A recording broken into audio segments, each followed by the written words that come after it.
trabajo tomando en cuenta lo que es ergonomía. Y nosotros para definir o entender algo de ergonomía tenemos que definir que toda actividad o tarea que se realice dentro de una actividad está inmerso a modificaciones del cuerpo del trabajador. Estas modificaciones pueden ser de tipo físicas o también de tipo psicológicas. Esta realización de estas actividades o tareas van a tener una repercusión ya sea positiva o negativa en el aspecto físico o psicológico del trabajador dependiendo de varios factores. Algunos de los factores que, por ejemplo, están involucrados para que esta tarea genere condiciones desfavorables para la salud del trabajador va a ser la adaptación misma del sistema o de la zona de actividad a las características del trabajador, generando que físicamente este trabajador tenga que generar más o tenga que producir mayor número de modificaciones físicas para adaptarse al entorno. También vamos a ver que las características del sistema organizacional dentro del sistema de trabajo también es importante, como por ejemplo las horas de trabajo, los tipos de turnos que tenga el trabajador, si estos son rotativos, si hay periodos de descanso, también van a afectar. Y las características psicológicas del trabajador para generar mayor o menor adaptación a este tipo de tarea también son importantes. Si ustedes se dan cuenta, el sistema del trabajador, es decir, entendiendo al individuo como objetivo del estudio ergonómico, tiene tanto una parte mecánica que se encarga de desarrollar las actividades físicas, es decir, desencadenar un movimiento, pero también tiene una parte cognitiva psicológica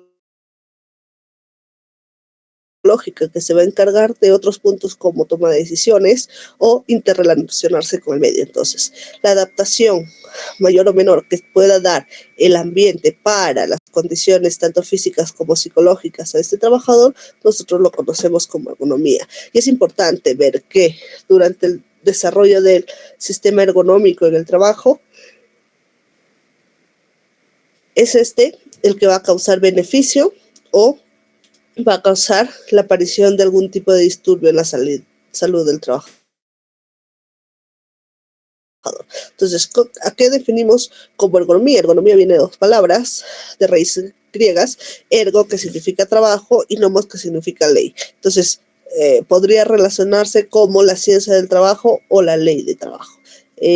Puede también entenderse como la adaptación del sistema de máquinas, muebles o utensilios a la persona, es decir, para que éste genere mayor comodidad y eficacia durante su rutina.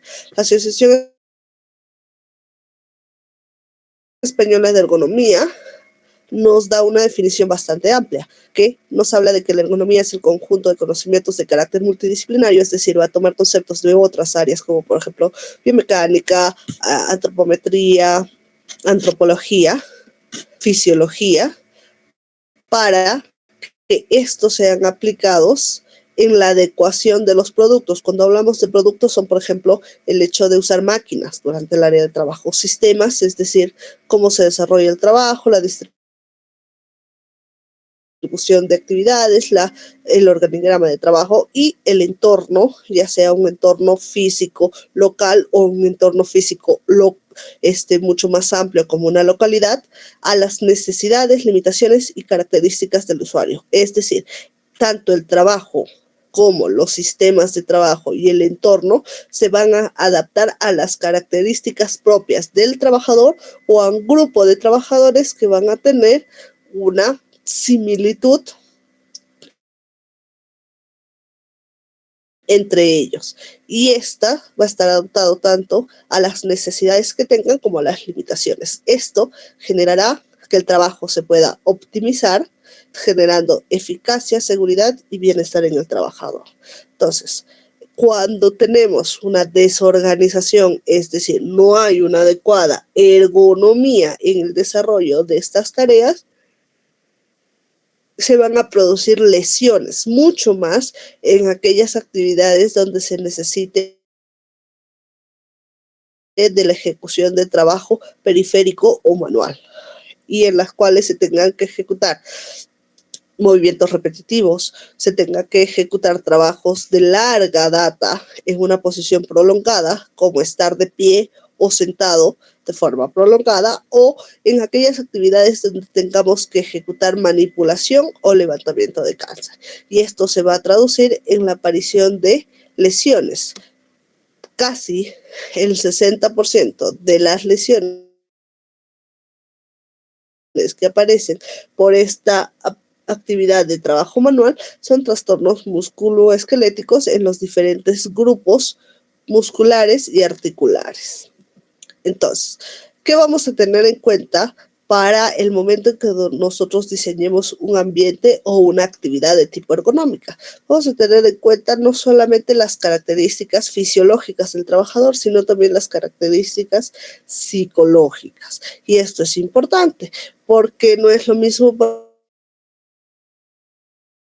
ejemplo, adaptar un trabajo a alguien que tiene relación con máquinas o pantallas de visualización, que es mucho más fácil que se adapte al tipo de actividad que alguien que no ha tenido experiencia o nunca ha usado un monitor o una pantalla de visualización de datos. Esto es importante. La actividad, el tipo de trabajo que se desarrolle debe ser adaptado no solo a las características fisiológicas, sino también a las características psicológicas. El objetivo principal siempre va a ser con eje a nivel del ser humano. Y los objetivos y finalidades de la empresa tienen que ir desarrollados en base a estas características. Como dijimos, es una ciencia multidisciplinaria, es decir, que va a coger conceptos de varias ciencias alrededor: anatomía, antropometría, biomecánica, fisiología, medicina del trabajo, psicología, sociología, diseño industrial. Entonces, ¿cómo es que el desarrollo de una actividad de tipo ergonómica o las adaptaciones ergonómicas van a ayudar? A nivel del trabajador, nos va a ayudar mejorando la aparición o disminución de las lesiones que pueda tener esto. Si nosotros disminuimos que el trabajador tenga lesiones, vamos a mejorar la calidad y la producción de este trabajador. Entonces vamos a incrementar productividad, tenemos un trabajo de mejor calidad. El trabajo de mejor calidad y la productividad hace que mejore el flujo de trabajo, es decir, nuestro organigrama o nuestro sistema organizacional empresarial mejora. Esto obviamente se ve reflejado en que es un trabajo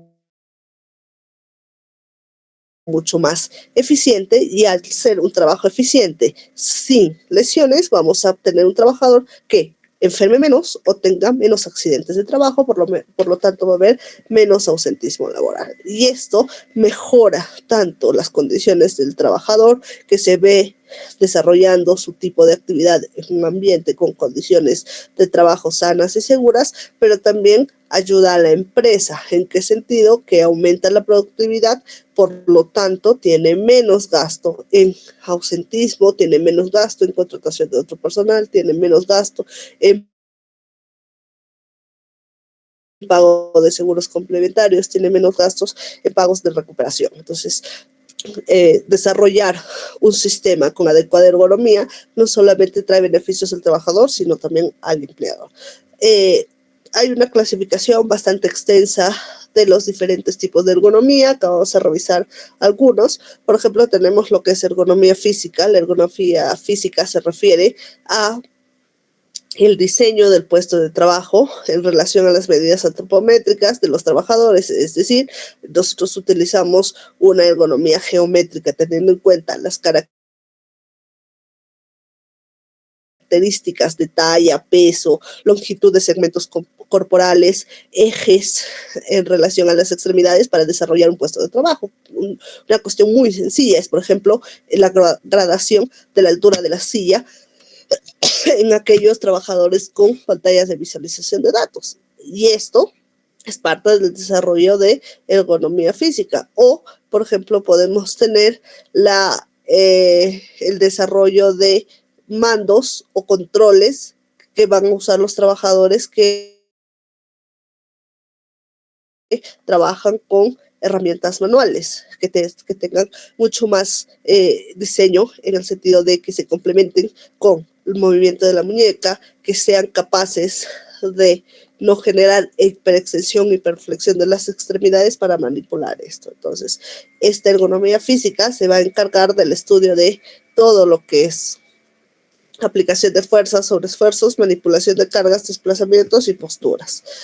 El siguiente tipo de ergonomía es el tipo de ergonomía cognitiva, el cual nos va a evaluar el tipo de capacidades y necesidades psicológicas que tengan los trabajadores.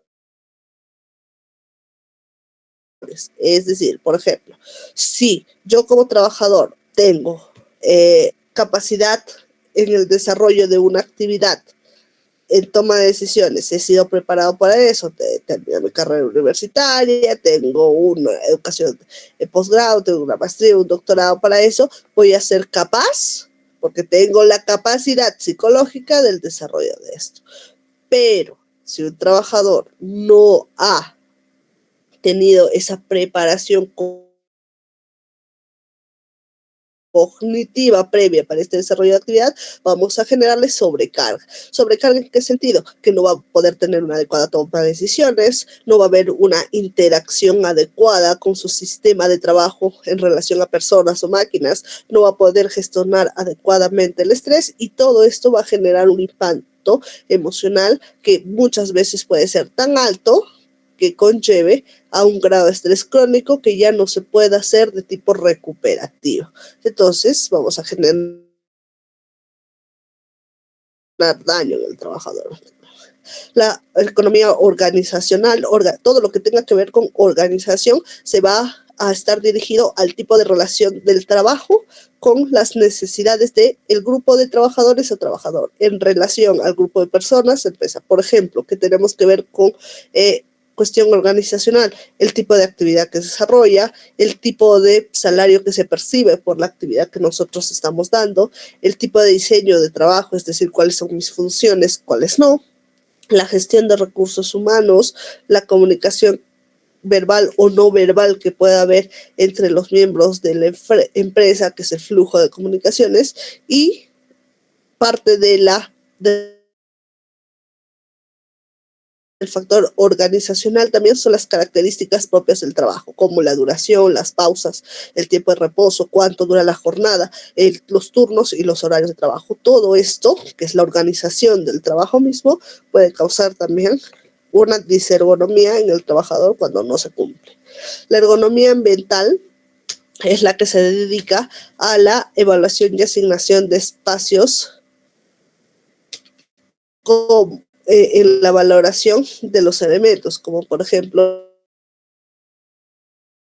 la cantidad de ruido, el tipo de iluminación, el tipo de temperatura que tenemos, que es el confort térmico, confort visual, confort acústico, todo ello, es decir, las características del ambiente dentro del diseño del puesto de trabajo, tiene que ver con la ergonomía ambiental.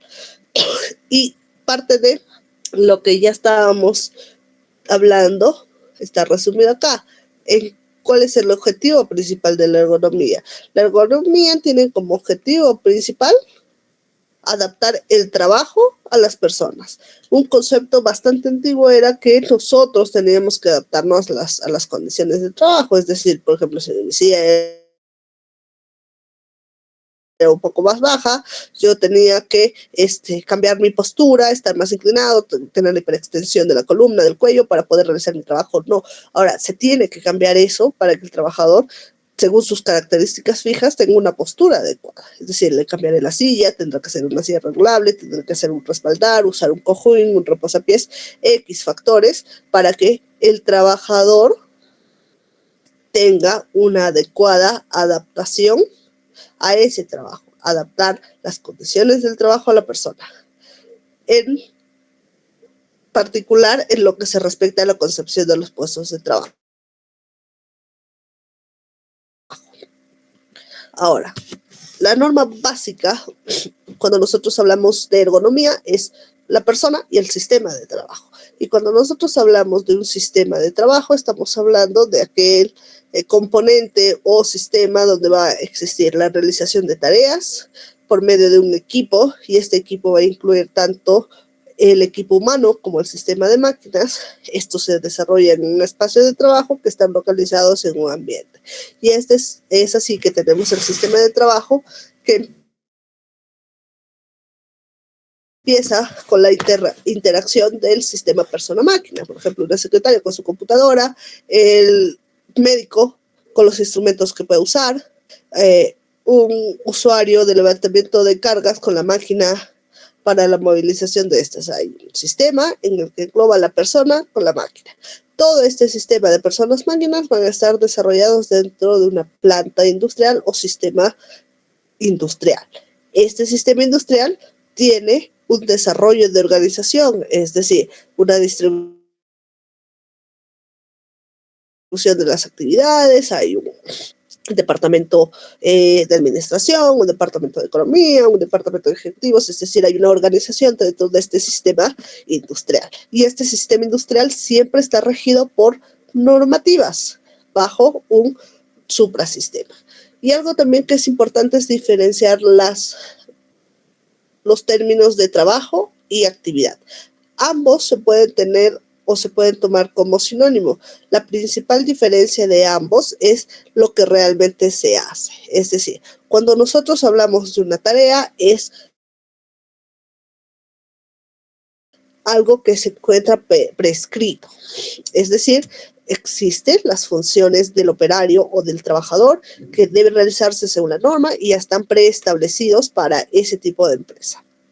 Pero el trabajo real puede ser muy diferente o puede cambiar del prescrito a ese trabajo real, es decir, al que se realiza de forma diaria, se llama actividad y eso es importante recordarlo.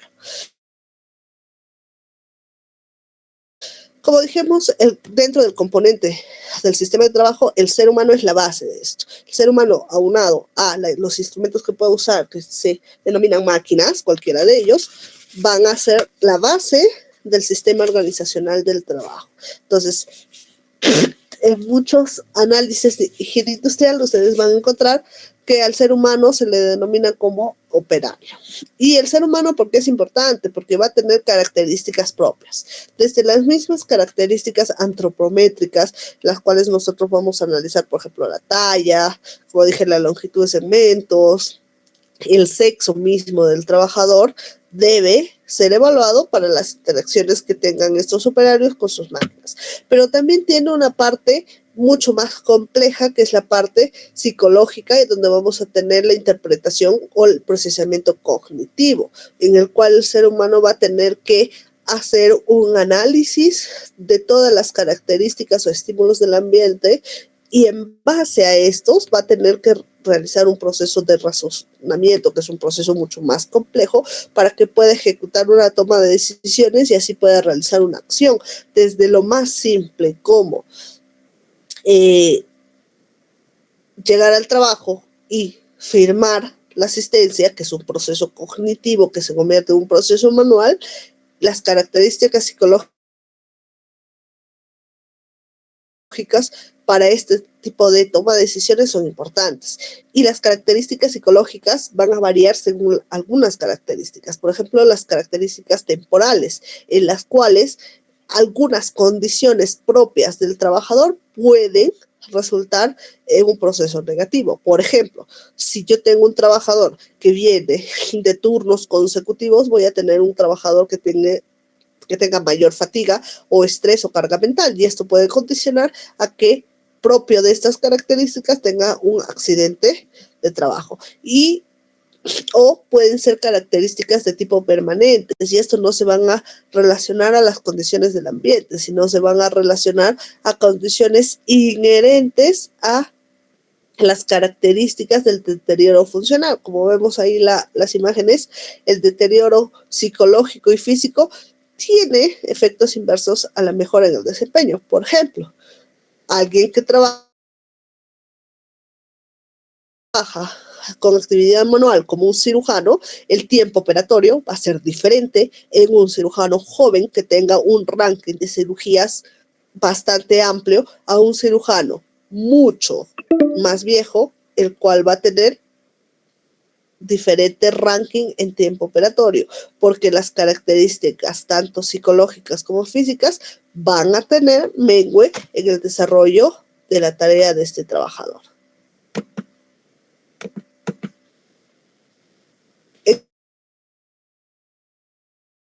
En cuanto al sistema del ambiente del trabajo, nosotros distinguimos dos tipos de ambientes: el local, que es ese espacio tridimensional donde el operario se sitúa e incluye todas las personas y artefactos, y el ambiente externo, que es el ambiente tridimensional donde vamos a ver que la conducta humana tiene efecto o que no es directamente accesible frente al ser humano. Y en cuanto a la organización, ya hablamos que el sistema de organización del trabajo en torno a una empresa o en relación a la organización empresarial tiene que ver con la organización de los recursos, tanto materiales como humanos. Por ejemplo, definir las horas de trabajo, definir los horarios, definir el juego de rol, definir el tipo de funciones, definir la naturaleza del trabajo, definir cuáles bienes o servicios van a ser desarrollados por tal sistema de trabajo, o si la tecnología es adecuada, la ubicación y la dependencia de organizaciones. Y en cuanto a los órganos reguladores, vamos a ver que los órganos reguladores pueden ser tanto locales como, por ejemplo, tener un organigrama de manual de organización y funciones, pueden ser normativas a nivel nacional o pueden ser normativas a nivel internacionales. ¿Ok? Y cuando nosotros queremos evaluar cómo es que estos factores ergonómicos se están siendo validados o están condicionando un riesgo para el trabajador, utilizamos un sistema de evaluación denominado metodología ergonómica o métodos de evaluación ergonómica. En esta evaluación vamos a recoger información de los puestos de trabajo, vamos a identificar qué riesgos están presentes en este sistema de trabajo, y según eso vamos a condicionar si este puesto de trabajo es adecuado o genera un riesgo para el trabajador. Cuando evaluamos una metodología ergonómica, seguimos algo que se llama procedimiento metodológico.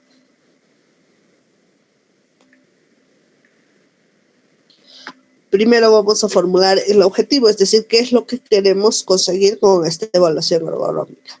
Vamos a asignar funciones. Ejecutaremos un diseño básico de la evaluación, luego un diseño detallado donde estableceremos qué cosas se van a evaluar y cómo va a ser ese desarrollo de evaluación. Pondremos en puesta la validación de esta evaluación y condicionaremos cambios en la metodología. Si los cambios son positivos en la evaluación, haremos que estos cambios sean ejecutables. Si los cambios no son productivos en disminuir el riesgo, tendremos que formular o reformular nuevamente los objetivos. Y para todo tipo de evaluación ergonómica,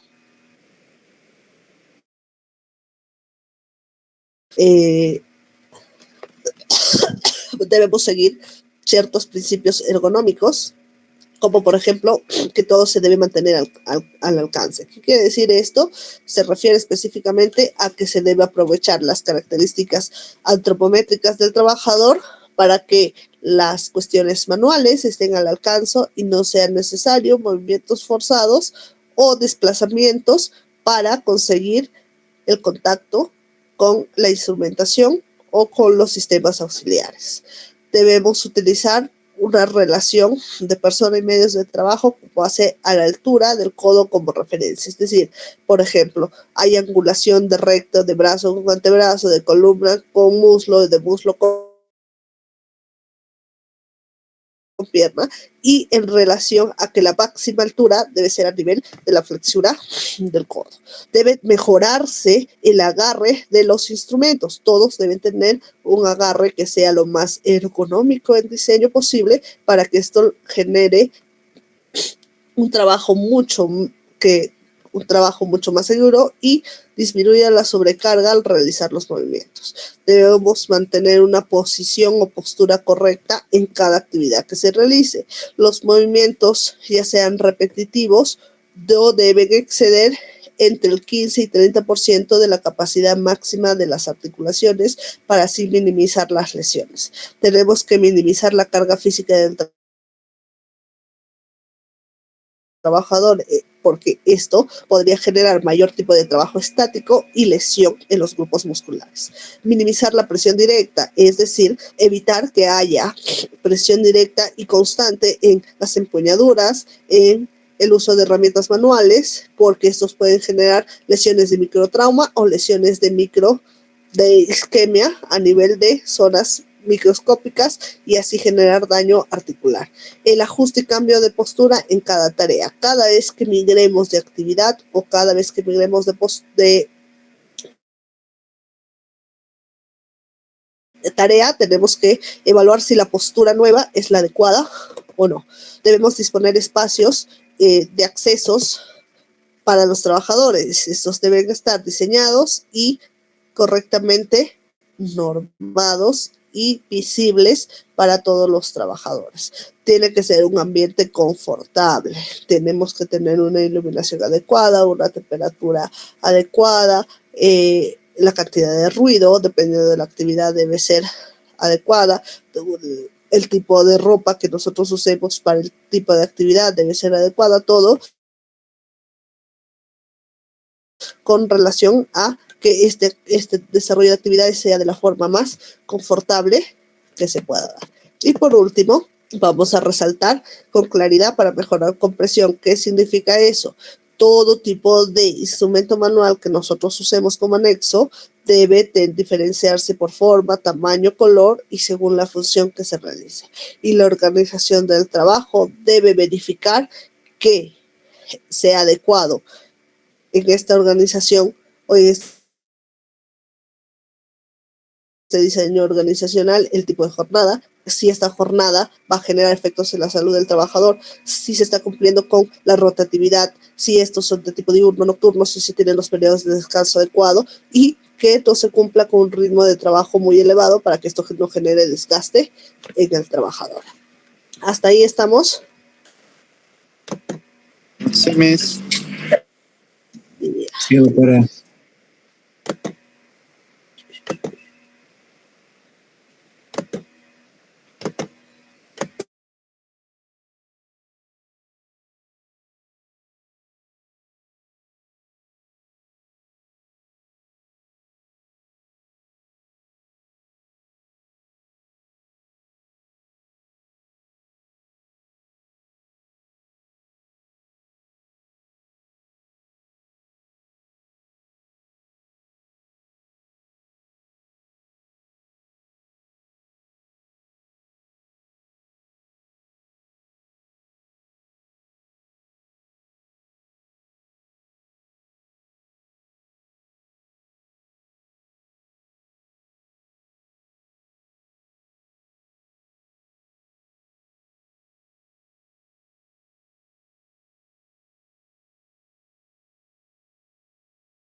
Si no, compárteme para entrar en el otro de una vez.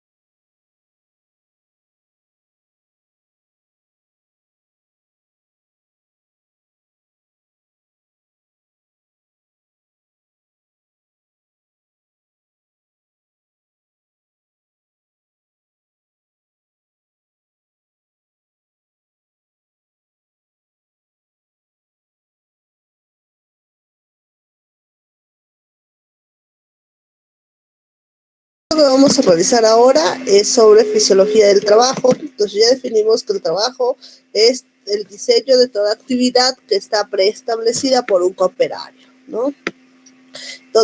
En el cual vamos a ver que durante esta actividad vamos a transformar algún aspecto de la naturaleza o del entorno para el beneficio del operario y el entorno, buscando así satisfacer las necesidades humanas, mejorar la calidad de vida y la satisfacción personal. Cuando nosotros hablamos de salud y del trabajo, vamos a ver que estos son procesos que están de forma compleja vinculados entre sí. El trabajo ha pasado de ser históricamente un castigo o una pena, como lo era en tiempos antiguos, a una actividad que tiene características sociales, porque muchas veces se realiza con un grupo o un entorno social integradora, porque van a compartir actividades dentro de ellos mismos que se interrelacionan y que tienen la calidad humana, porque se necesita de no solamente el esfuerzo físico en la realización de actividades manuales, sino también de procesos cognitivos y psicosociales que se van a integrar todos con el objetivo de una acción propia. Entonces, favorece tanto el crecimiento y desarrollo personal, constituye un elemento para constituir la identidad de este operario y es reconocido socialmente. Cuando nosotros analizamos la fisiología del trabajo, vamos a analizar que producto de la realización de un evento para generar un trabajo, se van a determinar las capacidades de los operarios para realizar tareas y obtener de esta forma el mayor rendimiento. Cuando nosotros hablamos de que un segmento, de que un cuerpo realiza un trabajo, este va a permitirse desarrollar esta actividad tomando en cuenta la producción de calor, pero también tiene como contraparte la aparición de cansancio, desgaste y fatiga en este operario y en los grupos musculares que puedan utilizarse. Dentro de la realización de una actividad, vamos a ver que la energía es la cual tiene la capacidad de producir trabajo. Entonces, para que nosotros tengamos determinada realización de una actividad específica, vamos a tener diferente necesidad de energía o necesidad metabólica para cada actividad. Cuando nosotros hablemos de evaluación metabólica, está prescrito que aquellos trabajos donde necesiten mayor producción de energía mecánica van a necesitar mayor tasa metabólica de requerimiento. Y esto también se va a convertir en calor, que va a ser reflejado cuando nosotros evaluemos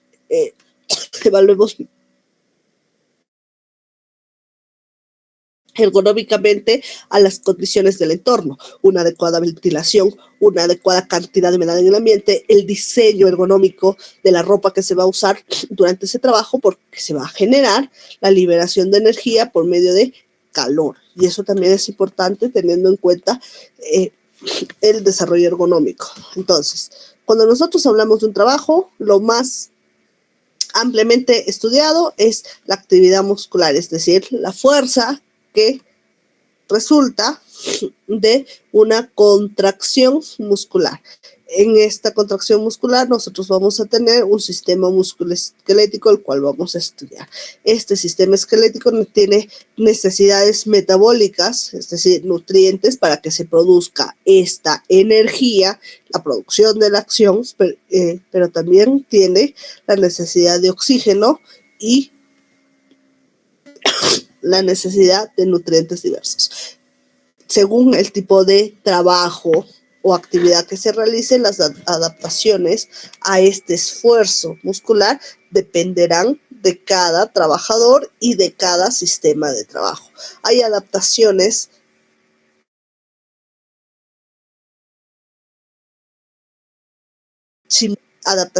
individuales dependiendo de las características biopsicosociales de cada trabajador.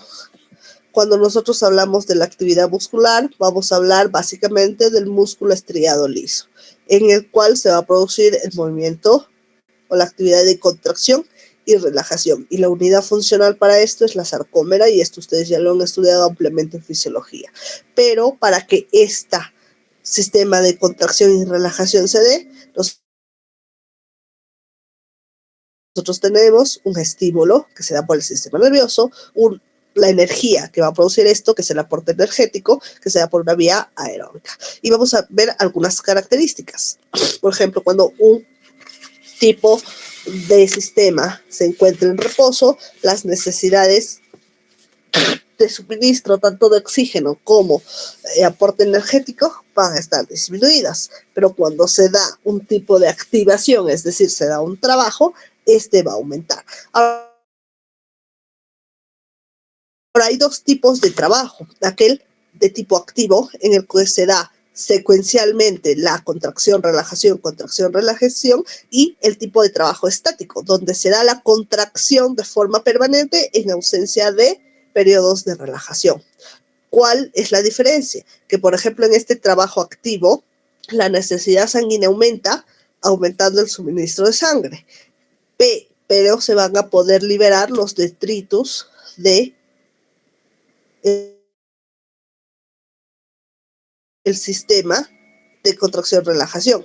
Pero en el trabajo estático va a aumentar la necesidad, pero al no tener el periodo de relajación, disminuye el periodo de sangre, el suministro de sangre, porque hay menos distensión a nivel de las arterias que van a llevar oxígeno y aporte energético, y va a generar mayor daño por radicales libres que no se pueden evacuar al no tener esa apertura venular que se produce en la relajación.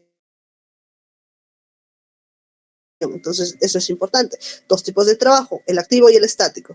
Por las características que hemos visto, los trabajos estáticos son los que pueden generar mayor tipo de lesión en los trabajadores porque no tienen estos periodos de relajación. Cuando hablamos de adaptaciones en el cuerpo o en el trabajador, vamos a tener que los diferentes sistemas se van a adaptar al tipo de trabajo que estemos haciendo. A nivel circulatorio podemos tener aumento de la frecuencia cardíaca, aumento de la presión arterial, modificaciones periféricas como vasoconstricción,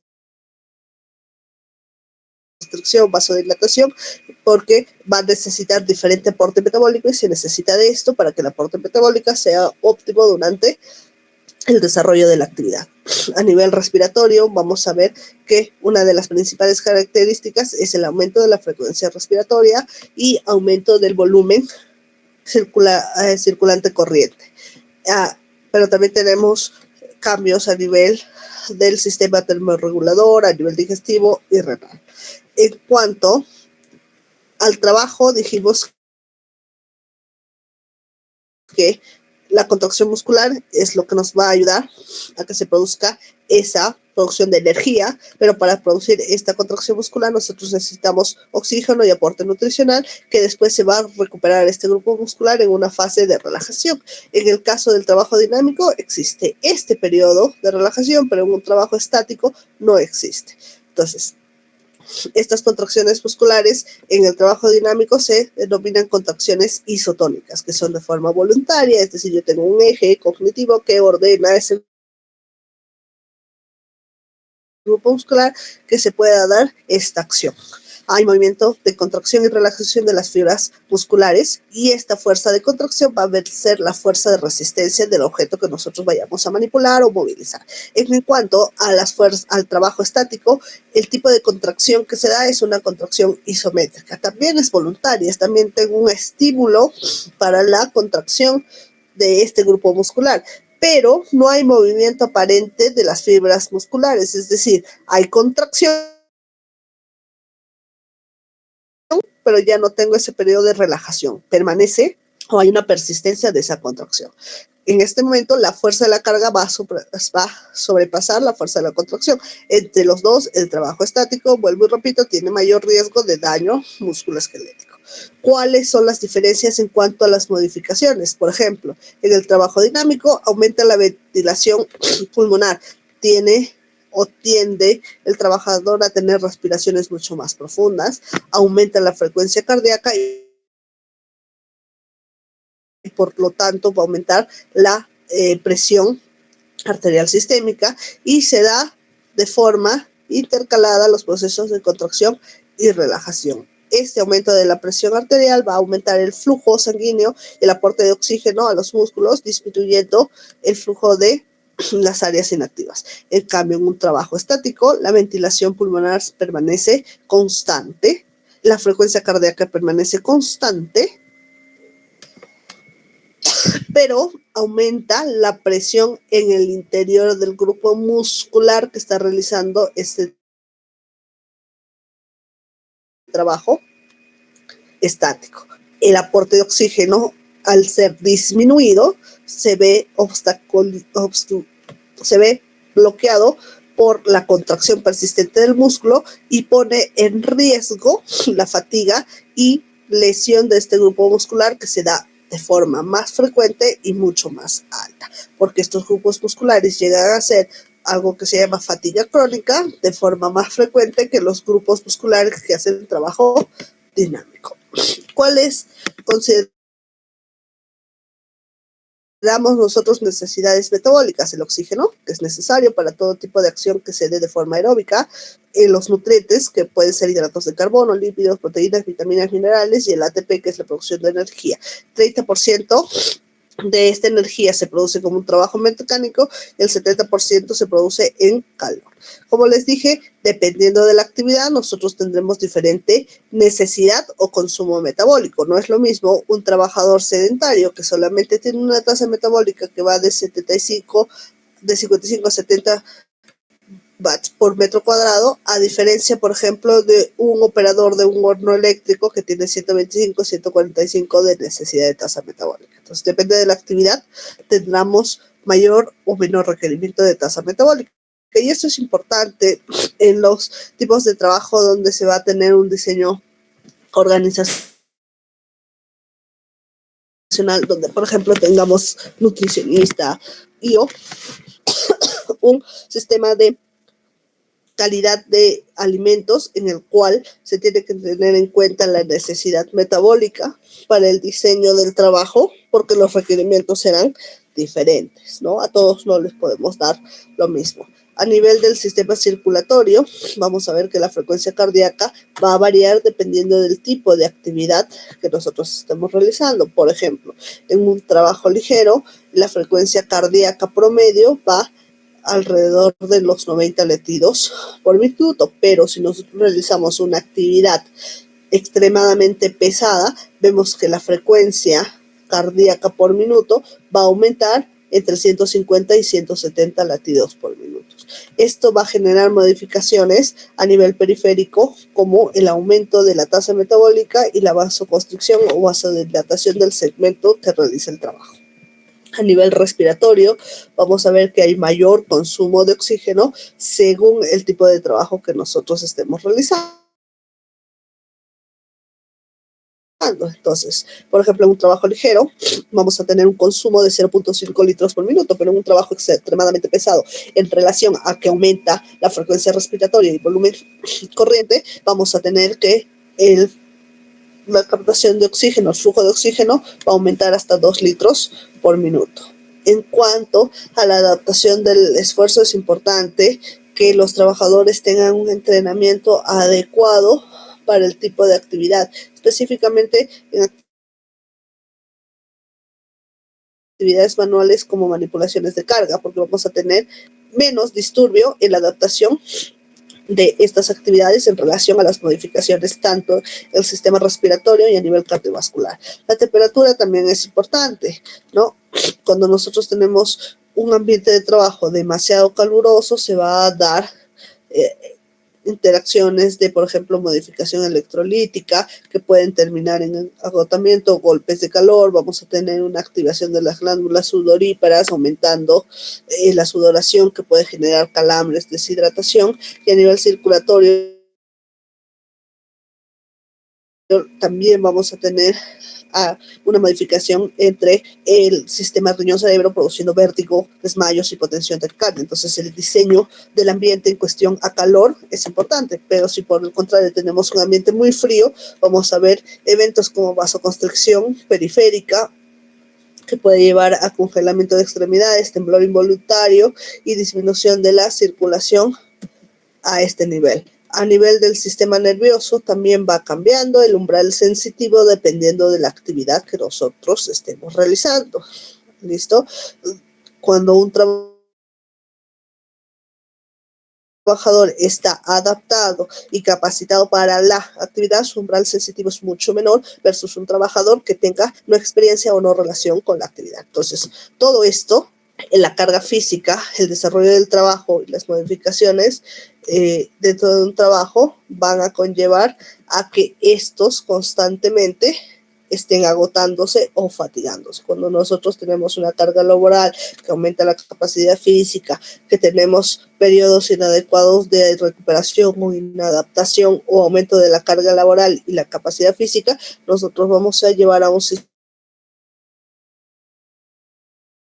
a una fatiga. La fatiga normal o fisiológica se puede revertir con periodos de descanso que generalmente van de 8 horas, pero cuando, a pesar de tener estos periodos de descanso, esta fatiga, que es la sensación de cansancio combinada con reducción del rendimiento muscular o psicológico, no se logra recuperar, estamos hablando frente a una fatiga patológica o crónica. Y es importante que nosotros tomemos medidas frente a un personal que tenga episodios repetitivos de fatiga fisiológica para que no llegue a este punto de fatiga crónica en el cual va a ser no recuperable.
Ahí, ya, les decía, cuando hablamos de biomecánica, nosotros básicamente vamos a ver o vamos a analizar la interacción entre diferentes cuerpos que van a interactuar para producir algún tipo de actividad o característica física. Mucho se ve en biomecánica en actividades que tengan manipulación o levantamiento de cargas. Hay dos tipos de análisis mecánicos o biomecánicas que nosotros hacemos.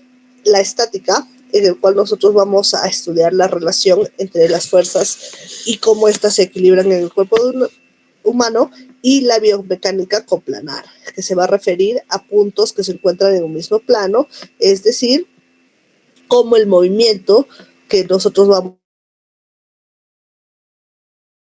a ejecutar va a estar relacionado con los segmentos corporales o segmentos anatómicos que están ubicados en un plano común, teniendo segmentos proximal distal en relación a un eje y fuerzas para realizar una actividad. Para esto, en la biomecánica coplanar es importante recordar los sistemas de palanca, esto que ustedes han estudiado en biofísica, los primeros ciclos, en los cuales vamos a aplicar leyes físicas que puedan ser extrapoladas al cuerpo humano, y una de estas leyes es el sistema de palanca, en el cual nosotros vamos a tener un equilibrio de fuerzas, una fuerza que ejecuta y una respuesta en relación a un eje y a una respuesta. Entonces, el cuerpo humano actúa o se presenta como un sistema de palancas diferentes, las articulaciones diferentes del cuerpo van a actuar como palancas.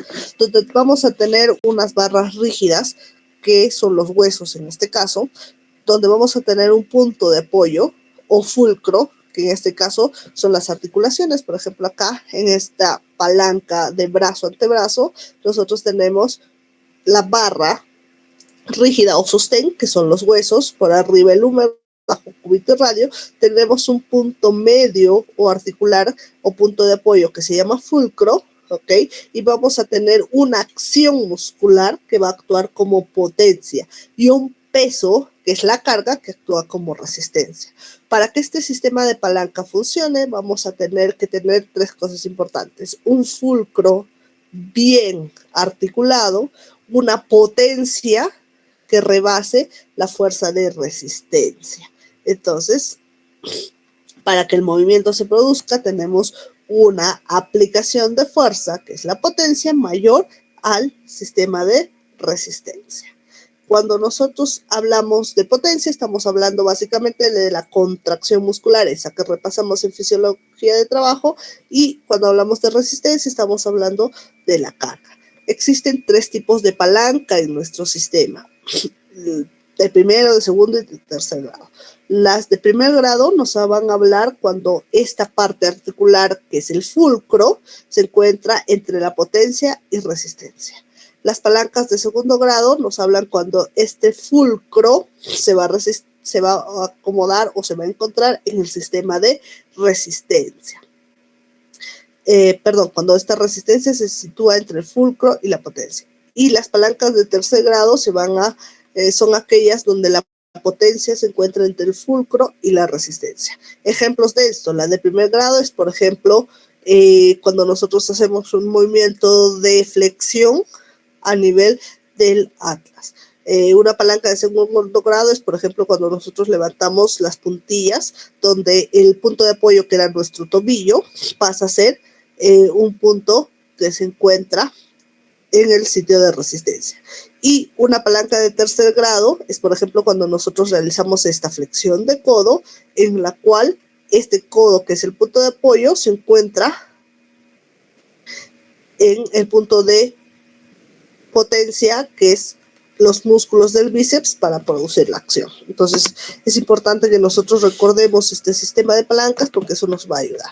Y cuando nosotros hablemos de metodologías ergonómicas, por ejemplo, hay un sistema que se llama Biomed, que nos analiza este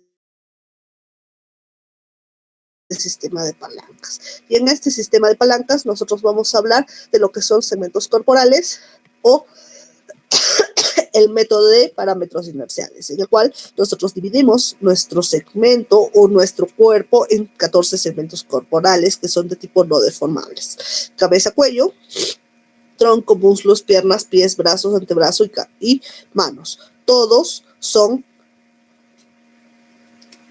segmentos que se denominan parámetros inerciales, en el cual nosotros localizamos un centro de gravedad, determinamos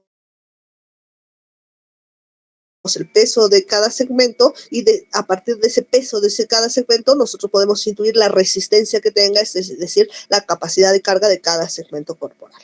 Cuando nosotros hablamos de estos segmentos o parámetros inerciales, vamos a definir que cada segmento, ¿okay?, es una porción en la cual tenemos un punto de inicio, que es el proximal, un punto de término, que es el punto distal, y en medio de esto el eje. ¿Okay? Cuando nosotros definimos los parámetros inerciales, definimos el peso de cada segmento y su centro de gravedad. Y cada persona es evaluada de forma individual, porque Pepito y Juanito son de diferente. Va a depender de cada trabajador o de cada operario las diferentes medidas de parámetros inerciales. Por eso es algo común expresar el peso de cada segmento corporal como un porcentaje del segmento o del peso de cada individuo, porque esto va a ser una característica personal. Por ejemplo, cuando nosotros hablamos de antebrazo, vamos a entender que en cuestión a peso, el antebrazo constituye el 1.6% de toda la masa, donde vamos a encontrar el punto proximal, que es el radio, y el punto distal, la articulación de la muñeca. Y si seguimos evaluando este antebrazo como parámetro inercial, vamos a ver que la longitud de este segmento va a estar expresado en un porcentaje de la talla del segmento inercial. Entonces, cuando evaluamos segmentos o parámetros inerciales de cada segmento corporal, vamos a analizar la masa que tiene, o sea, el peso, que nos habla igual a que si este peso es vencido por una resistencia mayor, un peso mayor, vamos a tener diferente tipo de carga. La carga que nosotros podemos tener por este parámetro inercial, cuál es su punto proximal, cuál es su punto distal y también la longitud de este segmento. Este segmento tiene una estimación o un error estándar de 1 centímetro y debe ser individualizado para cada trabajador porque dependerá de la talla de cada trabajador y dependerá del peso de cada trabajador. ¿Ok? En cuanto al tipo de trabajo que realiza cada segmento, nosotros vamos a poderlos dividir en tipo de trabajo o tipo de actividad.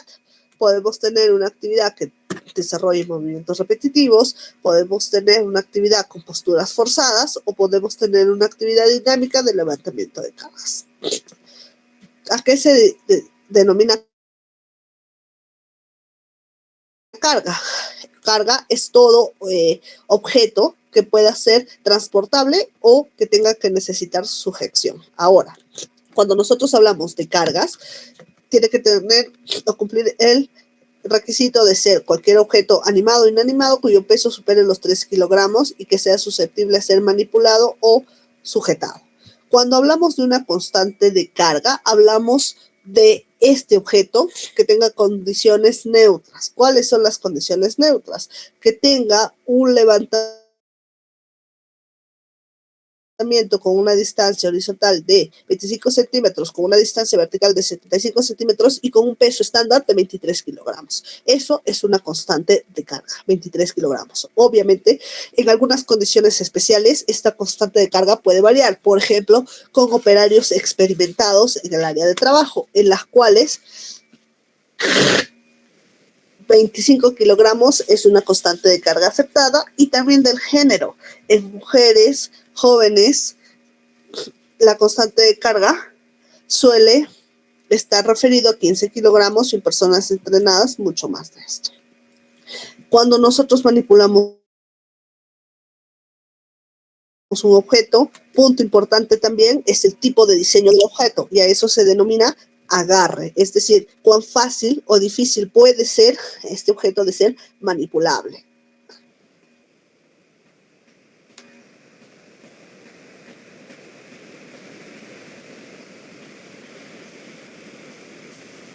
Entonces, el diseño de la carga es lo que se llama factor de agarre o agarre. Podemos tener una clasificación de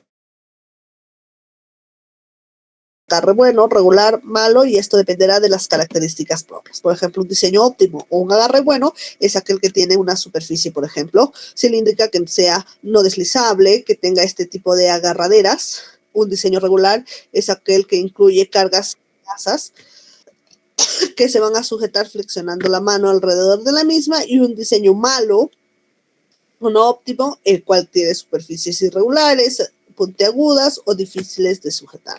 Otro parámetro o característica que nosotros evaluamos en este tipo de actividades es el tipo de accidentalidad. Entonces, se ha observado que alrededor de 20 a 25% de los accidentes laborales son causados por manipulación de cargas. Y esto puede ser reducido con alguna metodología de ayudas mecánicas, reducir la carga, rediseñar esta, mejorar el entorno o hacer entrenamiento. ¿Por qué es importante el análisis de estos factores? Porque nosotros vamos a reducir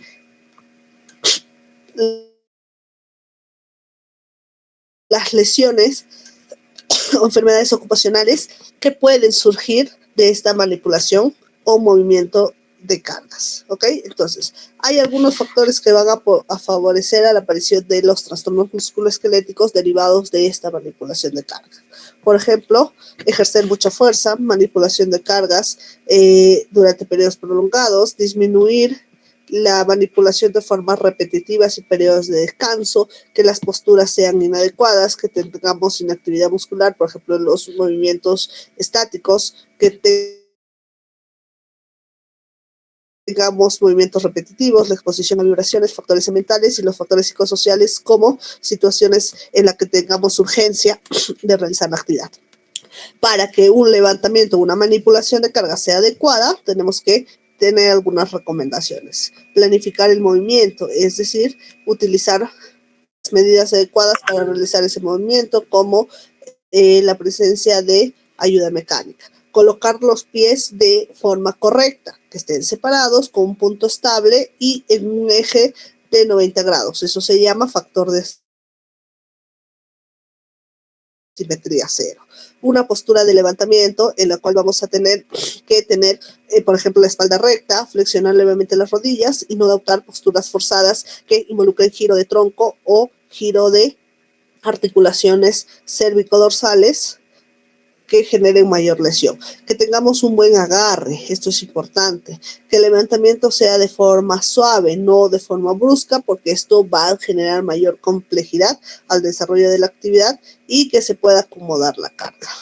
Cuando nosotros hacemos esto, disminuimos el riesgo biomecánico de lesiones.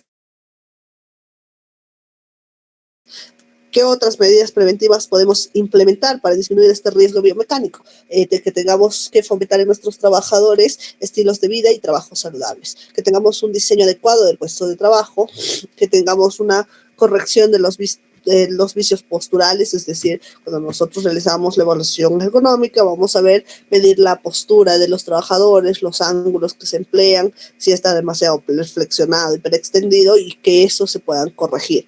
Que tengamos un programa de acondicionamiento y fortalecimiento de los músculos, porque ya hemos visto que la potencia muscular va a ser importante en el sistema de palancas. Cuanto más masa muscular tengamos y esta está fortalecida, obviamente nuestro sistema de potencia va a ser mucho más eficaz que alguien que no lo tenga desarrollado. Que tengamos periodos de descanso donde podamos realizar la relajación de estos grupos musculares. Si te sobrepasa el valor del índice de levantamiento, es decir, el peso de la carga, está por sobre el límite que se permite para esa actividad, el uso de ayudas mecánicas es importante. Y la valoración médica para ver si hay algún deterioro en ese sistema musculoesquelético que pueda causar daño. Es importante establecer un sistema de pausas activas, como dijimos. Ahora, el tipo de movimientos, lo que hemos revisado era manipulación de cargas, pero los movimientos repetitivos también pueden causar lesiones en estos grupos musculares y articulares.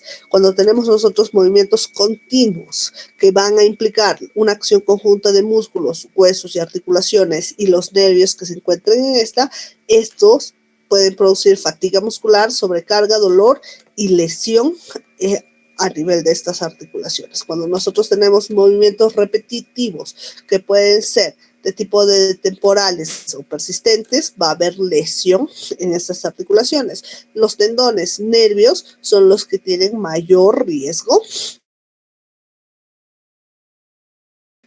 de lesionarse en este tipo de movimientos repetitivos. ¿Qué zonas del cuerpo se afectan más por movimientos repetitivos? Hombros, codos, muñecas y manos. Entonces, tenemos que tener una adecuada adaptación, ejecución y planificación de las actividades musculares para evitar ¿qué cosa? La aparición de esto, los trastornos musculoesqueléticos, que se van a dar cuando se da un esfuerzo mecánico que esté por sobre la proporción y la tolerancia de ese segmento corporal. Cuando hablamos de trastornos musculoesqueléticos, vamos a ver que esto se da por la exposición a un sobreesfuerzo, es decir, una manipulación de carga sobreexigida, movimientos repetitivos constantes, como por ejemplo una secretaria que utilice el mouse de forma frecuente y que además tenga postura inadecuada. Cuando las manipulaciones y levantamientos de cargas no tienen periodos de descanso, que van a causar que se lesionen grupos musculares y articulares. Si vamos a tener lesión muscular, de tendones, ligamentos, huesos, el grupo más afectado a nivel de columna y miembros superiores. En caso de movimientos por microtrauma, también van a aparecer lesiones que son trastornos por microtraumatismos repetitivos que se van a producir en actividades de forma manual o que tengamos aparición de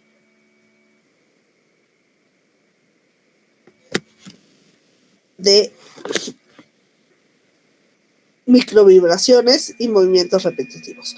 Algunos de los trastornos musculoesqueléticos más frecuentes, el origen ya lo hemos revisado: sobreesfuerzo, movimiento repetitivo, posturas inadecuadas, manipulación y levantamiento de cargas o las demandas sociales, es decir, cuando se demanda mucho más de lo que es.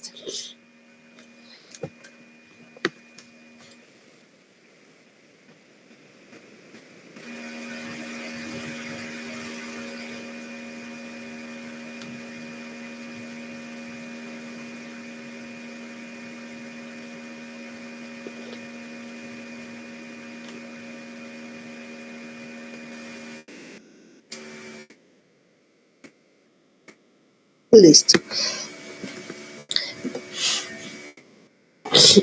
Hay factores de riesgo para cada segmento corporal en el cual pueden aparecer lesiones. Por ejemplo, para las lesiones a nivel de columna dorso-lumbar o cervical, los factores de riesgo más importantes es el trabajo con mucha demanda o muy pesado, o los grupos que tengan torsión o giros bruscos. Y por ejemplo, para los grupos de extremidades, principalmente extremidades superiores, los movimientos repetitivos, la carga del trabajo o el sedentarismo son factores de riesgo. Existe una confluencia tanto de los factores disergonómicos como los factores psicosociales y los factores individuales para que aparezcan estos trastornos musculoesqueléticos. Uno de los factores ergonómicos más importantes es la carga física. Cuanto más carga física haya, mayor fatiga muscular. Lo otro son las posturas forzadas.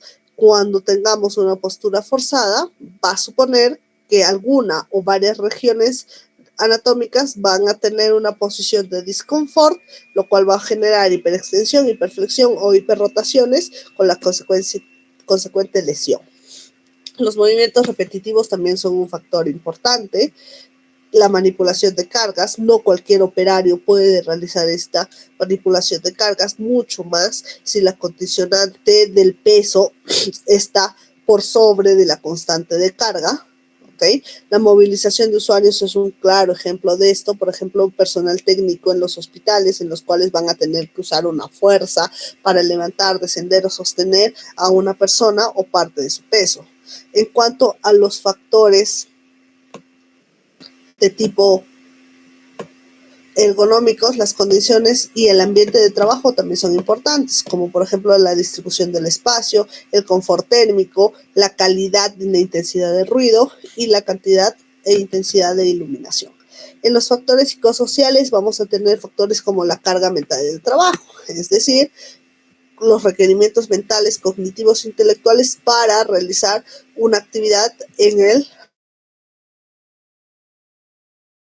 desarrollo de la jornada laboral. Y ahí que vamos a ver, por ejemplo, la disposición de la tarea, la exigencia, la capacidad, recursos de las personas, las relaciones y apoyo del trabajo, lo cual va a generar fatiga de tipo mental. El tipo organizacional también es importante acá. El tipo de trabajo, de los turnos, la modificación de, por ejemplo, la aparición de turnos nocturnos que van a modificar el ciclo biológico, que pueden producir alteraciones digestivas, incorrecta alimentación, tensiones corporales, y que esto conlleva abuso de bebidas como cafeína o incluso el tabaco. El contenido del trabajo también es importante, porque si nosotros desempeñamos una actividad en el cual el operario no está diseñado o no tiene las capacidades o habilidades para eso, va a generar daño, y también restricciones como que no sea autónomo en su ritmo de trabajo. Las demandas psicológicas también son importantes, ¿no? Las cualitativas, cognitivas, emocionales son demandas que pueden generar disturbios en el desarrollo de la actividad. Y en cuanto a los factores psicosociales y el clima laboral donde hay alteración en la comunicación, participación, respeto, planificación del trabajo, competencia, reconocimiento, también nos pueden generar disturbios. ¿Okay? Dentro de los trastornos musculoesqueléticos, la generación de lesiones dorsolumbares es un grupo importante que se está produciendo en estos trabajadores. ¿Cuáles son las causas? Por ejemplo, posturas forzadas, manipulación de cargas, movimientos repetitivos, trabajo en solitario y sobrecarga. Una de las patologías más importantes es la lumbociatalgia. Síntomas de esto: dolor en la zona lumbar, glútea, sensación de hormigueo, adormecimiento a nivel del miembro inferior, calambres y, en algunos casos, disminución de la capacidad móvil. Las lumbalgias, que pueden ser agudas y crónicas, también son una aparición frecuente de estos trastornos en la cual se va a dar la contractura persistente del grupo muscular de la espalda, y esto va a generar dolor intenso en esta zona que se puede irradiar hacia la zona glútea alta o miembros inferiores. A nivel de los trastornos cervicales, podemos tener lesiones tipo contractura o el síndrome cervical por tensión, en el cual se va a producir una contractura del músculo elevador de la escápula y trapecio, generando dolor, isquemia en esa zona y, en algunos casos severos, lesión por compresión nerviosa. También podemos tener a nivel cervical lesiones tipo cervicales, donde van a estar aglomerados los músculos escalenos y todo el grupo muscular del ECOM, que va a producir dolor y limitación funcional cuando se produzca esto. A nivel de miembros superiores, podemos tener lesiones a nivel del hombro, como la tendinitis del manguito de los rotadores. Podemos tener lesiones a nivel del codo, como las epicondilitis y las epicondilitis externas, son las que son de tipo más frecuente, en la cual vamos a tener dolor, inflamación, hipersensibilidad en el trayecto nervioso de esto, y en algunos casos vamos a tener impotencia funcional secundario a esto. El túnel carpiano es otra lesión que va a aparecer en los miembros superiores, en el cual vamos a tener la compresión del nervio mediano en su pase por la cara anterior de la muñeca, lo cual va a producir inflamación a nivel de los tendones flexores y las vainas sinoviales, generando alteración en la sensibilidad, parestesia y la imposibilidad para hacer pinza. La lesión del túnel de Kerbein o tendinosis de Kerbein también es otra lesión bastante importante, en la cual nosotros vamos a tener lesión a nivel de los tendones de la base del pulgar, y esto va a generar síntomas de dolor, sensibilidad, hinchazón a nivel de la base del pulgar y la imposibilidad para hacer el chasquido, ¿no? A nivel de miembros inferiores podemos tener trocanteritis, que es la presencia de inflamación a nivel de estas bursas del trocánter mayor y que van a ser producidas generalmente por microtraumatismos. Va a generar síntomas como dolor crónico a nivel de la región del trocánter mayor, debilidad en piernas y pérdida de fuerza. A nivel de la articulación de la rodilla podemos tener bursitis prepatelar en actividades como en las cuales el trabajador encuentre apoyo en esta bursa prepatelar, como por ejemplo personal de limpieza, ¿no? En la cual nosotros vamos a tener la compresión a nivel de esta bursa y va a producir inflamación, roce excesivo. En algunos casos muy raros se puede producir la sobreinfección también de estos, que necesita reparación quirúrgica. A nivel de miembros inferiores, algo muy frecuente y mucho más posturas forzadas de pie o sentada es la insuficiencia vascular periférica, lo que conocemos clásicamente o comúnmente como varices, en el cual se va a producir una contracción muscular inadecuada que va a disminuir el retorno venoso, y esto va a producir una distensión a nivel de los vasos venosos periféricos, produciendo distensión de estos y disminución del retorno venoso, lo cual va a generar dolor, hinchazón, sensación de piernas pesadas y cansancio. Y una lesión muy poco frecuente, pero con mucha severidad, es la rotura del tendón de Aquiles, en la cual se va a producir por una extensión forzada del pie, ya sea en una caída o un mal paso, o por actividades de elevación y bajada de forma repetitiva, como por ejemplo la colocación de cargas en estantes altos donde nosotros realizamos elevación y bajada repetitiva a nivel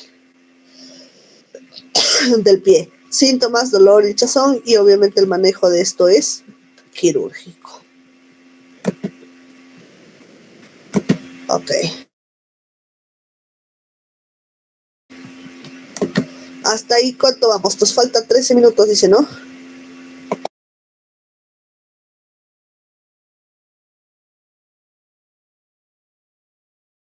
Vas a generar otra llamada. Nos falta un tema que es pantalla de visualización de datos, que nos tomará unos 20 minutitos. Ok.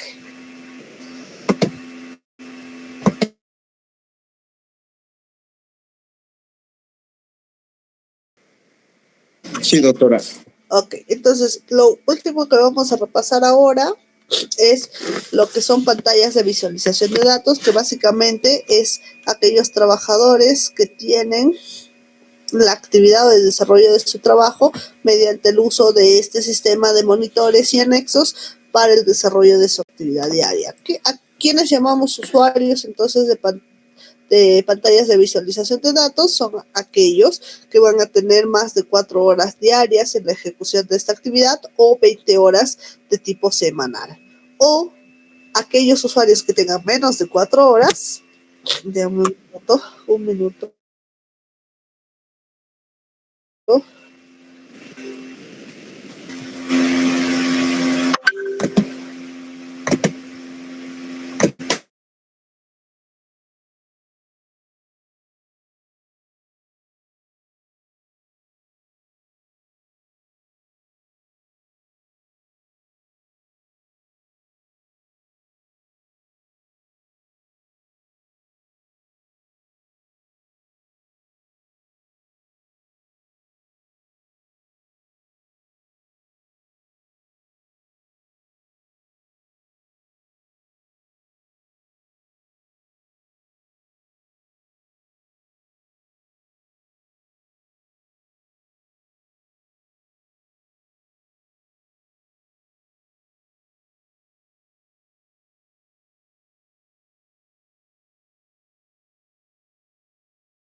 Ya, ok. Entonces, decíamos que los usuarios de pantalla son aquellos que tienen más de 4 horas diarias o 20 horas semanales. O aquellos que tengan menos de estas 4, entre 2 y 4, pero que tengan alguno de los siguientes criterios. ¿Cuáles? Que su trabajo, la actividad de su trabajo dependa exclusivamente del uso de estas pantallas, que no puedan elegir de forma voluntaria otro medio para la ejecución de su trabajo, que tengan que tener la necesidad de una formación específica para el uso de programas específicos para el desarrollo de su actividad, que su uso sea de forma diaria o casi diaria, y que la obtención de información sea a través de estas pantallas de visualización. Entonces, cuando se cumplan estos criterios, también son usuarios de pantallas de visualización.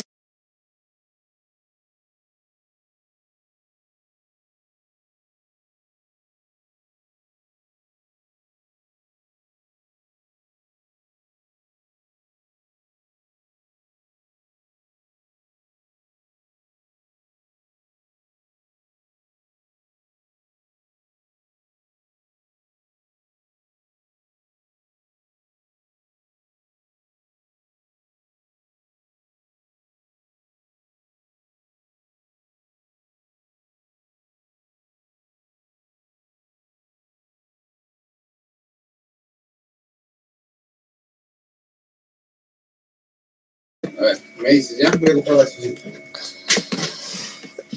Ok. ¿Qué consta un sistema o un puesto de trabajo de pantallas de actualización? La pantalla de visualización, que es el monitor, ¿ok? Que puede ser de una laptop, de una computadora o un monitor de proyección, el teclado o dispositivo de adquisición de datos, los programas de interconexión persona-máquina, los accesorios ofimáticos. Acá dice opcionales, pero hay algunos que no son opcionales, como por ejemplo los reposapiés, que deben ser obligatorios ya según la nueva normativa, o los cojines ergonómicos o los respaldares ergonómicos, pero otros sí son de tipo opcionales, como por ejemplo los atriles o los teléfonos, los faxes. La mesa o superficie de trabajo, que es el mobiliario, la silla, que tiene que tener ciertas características para decir que cumple el desarrollo ergonómico, y el entorno, donde vamos a tener en consideración 3 características importantes: la iluminación, la temperatura y la humedad de ese entorno. Entonces, ¿cuáles son los riesgos que van a tener estos usuarios de microtrauma, de pantallas de visualización? Microtraumas a nivel de los dedos o muñecas, fatiga visual, fatiga física y fatiga mental. ¿Cómo es que nosotros vamos a desarrollar un diseño ergonómico de estos usuarios de pantalla de visualización? Por ejemplo, vamos a tener un asiento que tenga ruedas de 5 patas, que tenga este dispositivo que sea ajustable, el material sea un material transpirable, que el respaldar tenga las curvaturas ergonómicas del diseño de la columna vertebral, que tengamos un reposapiés, el cual nos asegure que los pies tengan un adecuado sustento, la postura es importantísima, los ángulos de 90 grados a nivel de miembros superiores, cadera y miembro inferior, que tenga adecuada movilización debajo del mobiliario para que pueda estirar o retraer las piernas, la distancia entre el borde de la mesa, el mouse y el teclado, que este mouse sea del tamaño adecuado para que calce en la palma de las manos, que tenga un pad mouse, el ángulo de visión debe ser importante, debe mantenerse entre 0 y 20 grados del borde, el ángulo de visión del borde del monitor. Entonces, todas estas características deben ser analizadas para disminuir el riesgo de lesiones en estos trabajadores. Entonces, acá vamos a desglosarlas poco a poco. La pantalla siempre tiene que ser frontal al trabajador. ¿Listo? La pantalla siempre tiene que ir en línea recta al trabajador. Los otros elementos, como por ejemplo teléfonos, agendas, deben estar supeditados a la colocación de la pantalla. Acá vemos un claro ejemplo. Esta es una posición correcta y esta es una posición incorrecta. El direccionamiento puede ser en forma horizontal o diagonal, pero siempre la pantalla al frente del trabajador. ¿Listo? Lo otro es la postura al sentarse. La postura siempre debe mantener una espalda recta en toda su extensión, y los ángulos de los diferentes segmentos corporales deben tener un ángulo de 90 grados. Acá vemos los dos ejemplos de postura incorrecta. Acá vemos que la columna no está recta, tenemos un ángulo de flexión entre muslo y pierna menor de 90 grados. Lo mismo ocurre con el codo, donde tenemos un ángulo mayor de 90 grados. Ambos posturas incorrectas. En cuanto a la silla, esta tiene que tener características importantes. La altura de la silla debe ser graduada a una altura en la cual nosotros pongamos las manos sobre el teclado con un ángulo de 90 grados entre brazo y antebrazo. Eso es importante. Nosotros no vamos a poner la altura de la silla porque es una cuestión de conveniencia, sino que debe recaer en la característica que las manos se puedan apoyar sobre el teclado, generando un ángulo recto entre brazo y antebrazo. ¿Qué otra característica más tiene que tener la silla? Tiene que tener esta opción regulatoria. Tiene que tener un asiento que sea estable y regulable en altura. Tiene que ser una silla giratoria. Tiene que tener 5 patas con ruedas. El material debe ser de un material transpirable, con un respaldo que sea regulable a la altura e inclinación. También es importante ver la profundidad de la silla. Tenemos que tener una profundidad que conserve esta postura de 90 grados del trabajador. Hay algunas sillas que son muy angostas, entonces las piernas quedan muy separadas del borde de la silla, o son sillas muy profundas. Eso también es importante. Él debe permitir el desplazamiento tanto horizontal del trabajador para poder manipular los anexos. La distancia y la altura del monitor es importante. El monitor debe situarse entre 60 y 80 centímetros del operario hacia el monitor, y debemos tener un ángulo de visión adecuado, no más de 30 grados desde el ojo hasta el borde superior del monitor. Cuando tenemos una distorsión en este ángulo, si está muy elevado o muy bajo, es donde vamos a generar trastornos musculoesqueléticos. Como norma básica, acuérdense, entre 60 más 20. Siempre un poco más alejado, por eso es que en esta primera diapositiva lo ponen de 60 a 80 para disminuir la radiación que pueda producir el monitor. El teclado debe estar entre 10 a 20 centímetros del borde de la mesa. ¿Y esto cómo se calcula? Teniendo una línea recta entre muñeca, antebrazo y el reposo de la mesa. Cuando el reposo de la mesa nos permita que muñeca y antebrazo se encuentren en línea recta, esa es la distancia adecuada, que varía entre 10 y 20 centímetros. En cuanto al ratón, este debe ser cogido en un reposa mouse o pad mouse, ¿ok? De preferencia el pad mouse debe tener una zona de acolchamiento proximal sobre donde va a descansar la articulación de la muñeca para producir lesiones de tipo tendinitis a este nivel. Luego, el tamaño es importante. Debe ser un mouse que calce directamente sobre la palma de las manos, ni muy chiquito ni muy grande. Y cómo cogemos el mouse también es importante. Toda la palma de la muñeca y la cara ventral de los dedos deben descansar sobre la superficie del mouse. Los movimientos que se realicen deben ser movimientos en bloque, donde nosotros vamos a realizar el movimiento desde el hombro, codo y muñeca de forma lateral. Evitar los movimientos de mano aislados, es decir, movimientos de muñeca de forma aislados. Cuando nosotros hagamos el movimiento del mouse, debe ser en forma de bloque, desde el hombro hacia la muñeca. En cuanto a la colocación de otros elementos como los atriles, los anexos, estos deben ser colocados al lado de la pantalla y a la misma altura para evitar el desplazamiento ya sea vertical u horizontal del cuello. El diseño de la silla con ruedas también es importante para tener el movimiento horizontal hacia estos objetos.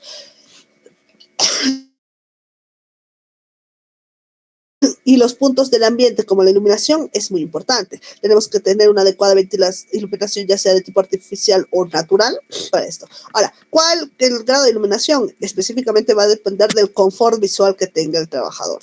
Si el trabajador tiene confort visual adecuado, ese es el nivel de iluminación para el ambiente. El ruido también debe ser importante, un control de los decibeles de ruido en el ambiente de trabajo, obviamente mucho más bajo si tenemos un ambiente de trabajo en el cual vamos a tener toma de decisiones. Por lo tanto, los objetos tipo teléfonos, faxes, deben estar alejados del ambiente de trabajo. La temperatura debe ser una temperatura que vaya entre 22 más o menos 2 grados, con una humedad del 40 al 45% y una ventilación adecuada en ambientes no calurosos de 0.25 metros por segundo o en ambientes muy calurosos de 0.50. Y eso va a depender también del confort térmico que refiere el trabajador. Cuanto más confort térmico promedio hay, esas son las condiciones idóneas del trabajo. Se debe regular de forma personalizada el brillo y el contraste de cada monitor. Y esto es básicamente por la percepción de confort. Lo que para Pepito puede ser confort, para Juanito puede ser disconfort. Entonces, la calidad de brillo y contraste del monitor debe aumentarse o disminuirse dependiendo de la percepción de confort. Ahora, En todos los usuarios de pantalla de visualización de datos tenemos riesgo de lesiones musculoesqueléticas. Para esto es muy importante el que hagamos pausas, ¿ok? Las pausas tienen que seguir la regla de 20-20. 20 segundos de descanso por cada 20 minutos de trabajo, y eso es importante. Las pausas pueden ser de forma global en los casos donde hacemos relajación muscular, por ejemplo, ejercicios de levantamiento de piernas, estiramientos de brazos por encima de la cabeza o estiramientos hacia los pies de 5 a 10 segundos. O pueden ser de tipo segmentarios, por ejemplo, estirar la pierna, colocar la mano sobre detrás de la nuca, hacer movimientos de relajación a nivel de la región tenar o mucho más específicos a nivel del segmento ocular, en el cual nosotros podemos hacer cambios como por ejemplo cambio de foco, en el cual vamos a cambiar la imagen que estamos viendo durante 10 segundos, mirar a un lugar más alejado o ocluir uno de los dos ojos para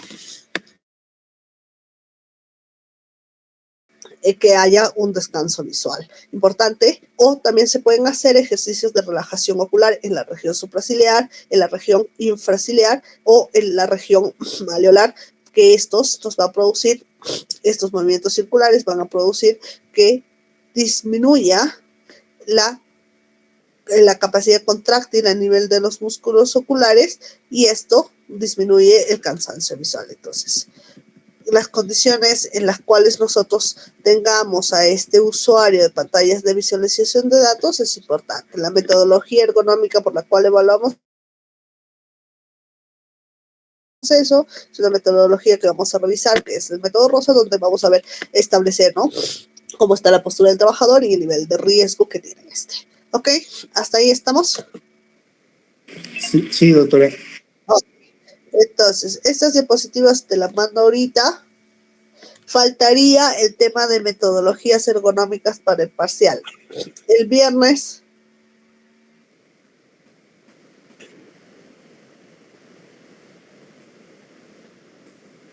de la tardecita tipo 6.